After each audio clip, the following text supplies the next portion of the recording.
Hello everybody, Lord Almighty here.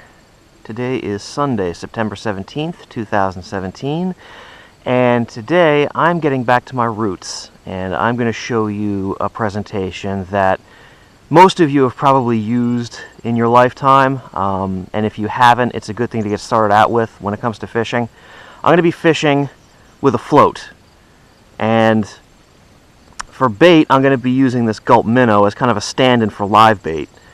This is a technique that's really meant for live bait fishing for the most part. You can use a piece of night crawler, a garden worm, wax worm, little minnow, any kind of live bait. It's really simple to use, but there are a few tricks to it, and hopefully I will be able to help you out with those today. So, here we go. Back to the way I used to fish when I was 8 years old. There's a fish. Another largemouth. Oh, and he's off.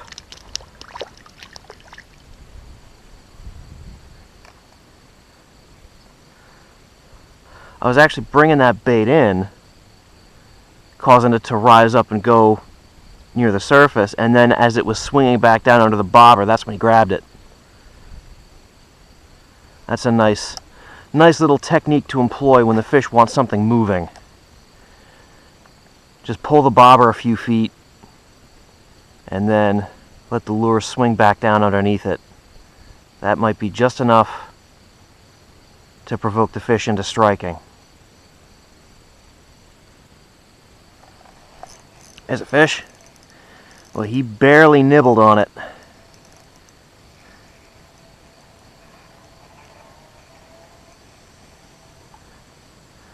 That's a bluegill. Oh, that's a nice bluegill. Look at the size of this one. That's very nice.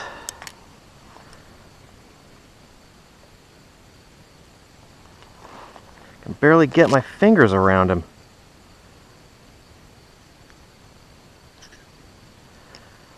He just daintily sucked it in and stayed there.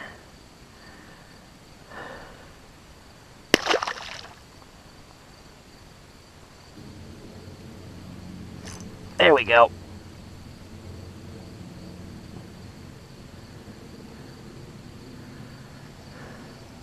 It's another sunfish. Wow. Boy, a sunfish is big when it starts slip and drag on you.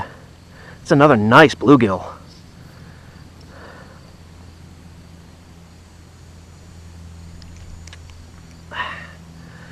All right.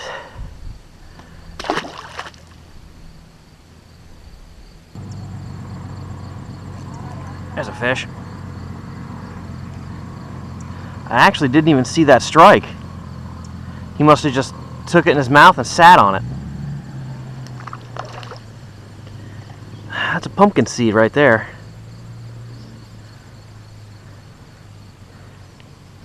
And he's a dink compared to the ones I've been catching.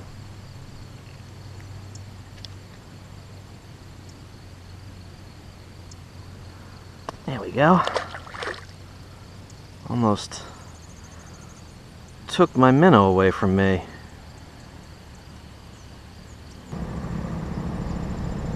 This place is starting to come alive with dirt bikers.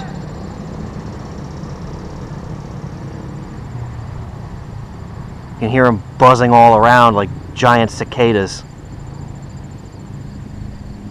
Oh well, as long as they don't drive through the water. Doesn't bother me any. Oh, there's a jump. Now he's got it. Another nice bluegill.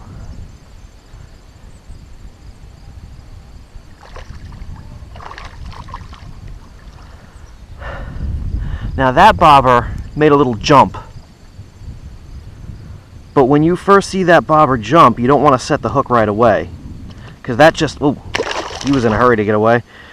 That might just be the fish nosing it, or, initially inspecting it. Only when you start seeing that bobber moving steadily or go under should you set the hook. I know it's tempting to rear back and set the hook at the first sign of movement, but little patience will definitely pay off. There's a fish. There's another one that really didn't take it under. Just kind of sucked it in and stayed put.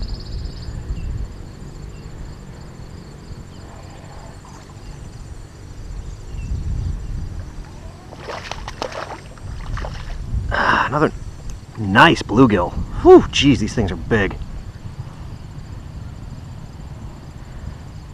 Got that thing pretty far down in his mouth, too. He was chewing on it for a little while.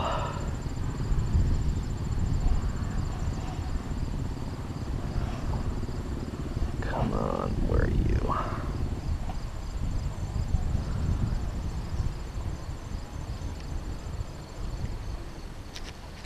There we go. Look at that, another bigger than your hand bluegill.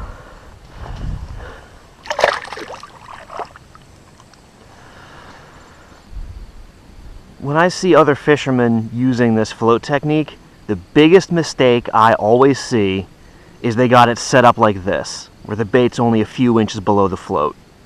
And that's bad for two reasons. One, it doesn't really give the bait much play underneath the float, so it doesn't have much action.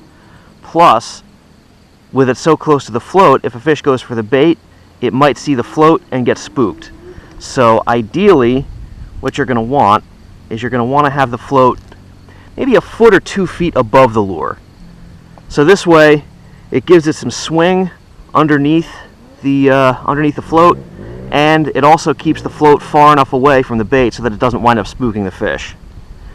And throughout the course of the day, once you figure out about what depth the fish are holding at, you can certainly change the distance between the lure and the float as needed. Sometimes I've gone, as little as a foot. Sometimes you might need to go to 4 or 5 feet. And in the end, the fish are going to tell you what they want.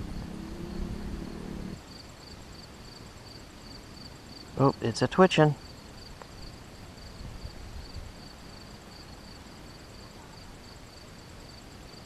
And nothing. Oh, no, he had it. Wow, would you look at that? Little guy, he just took it in his mouth and sat on it. Didn't even know he was on.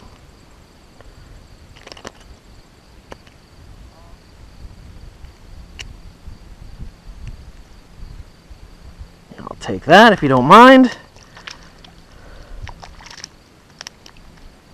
And he's all discombobulated. Oh, is he okay? He's alright. There he goes. Kinda.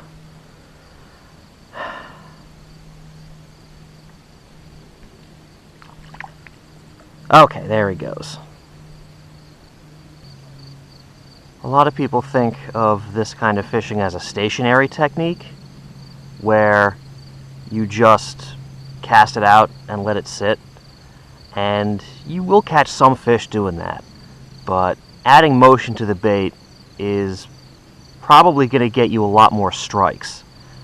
And that motion can be a number of different things. It can be little twitches, it can be longer pulls like I'm using today, or sometimes if you got a decent chop on the water, that little movement up and down might be just enough motion to get the fish interested.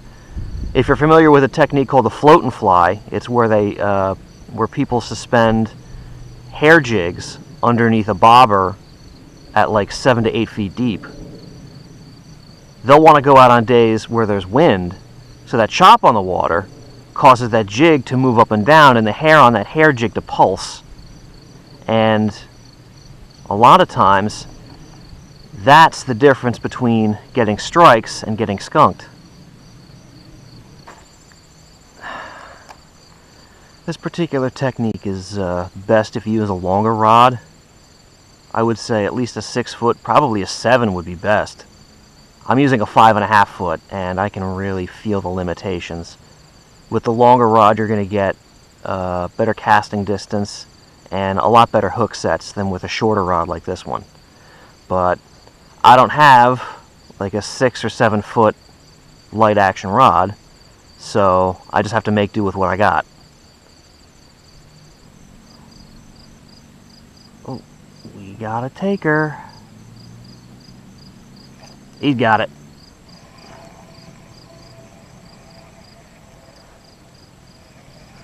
Another bluegill. Action had been pretty steady for a while when I first got here. This is the first fish I've caught in probably 45 minutes. So things have definitely slowed down. Not sure what it is. Maybe it's the sun started coming out more. It looked like the wind might have shifted a little bit earlier. But whatever's happening, the fish are not digging it.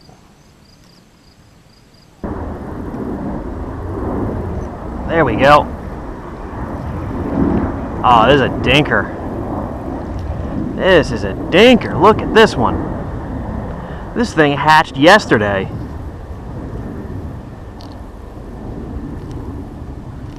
Alright, guy. Jeez. Talk about overachieving.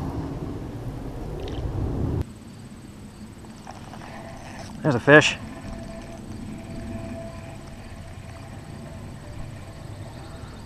That's a bluegill.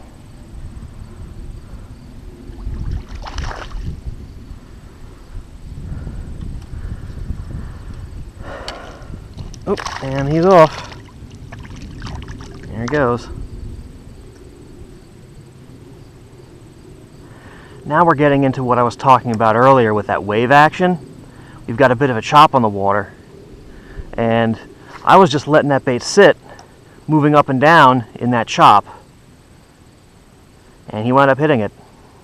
Sometimes it doesn't take a whole lot of motion to coax a fish into biting. Oh, look at this. I was just about to pull it out. Little micro bass wanted to join the party. Well, when you fish with small lures, sometimes you catch really small fish. There we go.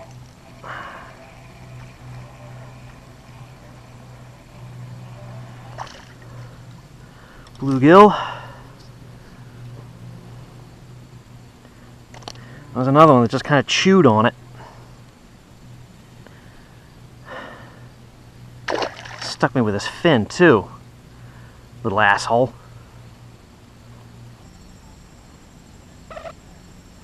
There we go. Little largy.